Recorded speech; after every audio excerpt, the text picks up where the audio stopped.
Dans cette vidéo, nous allons revoir les outils grammaticaux que l'on appelle modaux ou auxiliaires modal, tels que can, could, shall, should, will et would.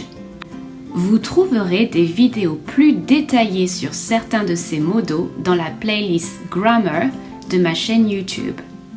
Tout d'abord, qu'est-ce qu'un auxiliaire modal ? Un modal ou auxiliaire modal est un outil grammatical qui se place avant une base verbale ou un infinitif et qui permet d'apporter une information complémentaire sur l'action décrite par le verbe. Prenons l'exemple de I can swim. L'énoncé I swim se limiterait à dire que I nage. Avec can, le locuteur ajoute l'idée de capacité. I est capable de nager. Commençons avec les modaux can et could. Tous les deux expriment la capacité, ce que je suis capable de faire ou pas. Can s'emploie pour parler d'une capacité au présent et could pour parler d'une capacité au passé. Par exemple, she can speak several languages exprime la capacité de parler plusieurs langues au présent et she could run 1 hour a day when she was 30 la capacité de courir 1 heure par jour quand elle était plus jeune. Passons à shall et should. Shall permet de donner un ordre, comme dans cet extrait du Seigneur des Anneaux, You shall not pass. Avec should, l'obligation est très atténuée et permet ainsi d'exprimer un conseil ou un reproche.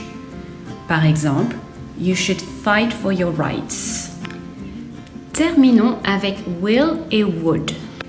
Will permet d'exprimer une action future. Avec will, la réalisation de l'action est quasiment certaine. Par exemple, I will do my homework tonight. Would permet de désigner un événement répétitif, une habitude dans le passé, dans un contexte spécifique. Par exemple, When I was in Paris, I would go to the cinema every Saturday night. Would permet ici de décrire une habitude dans le passé, dans un lieu spécifique, Paris, et un moment précis, tous les samedis soirs.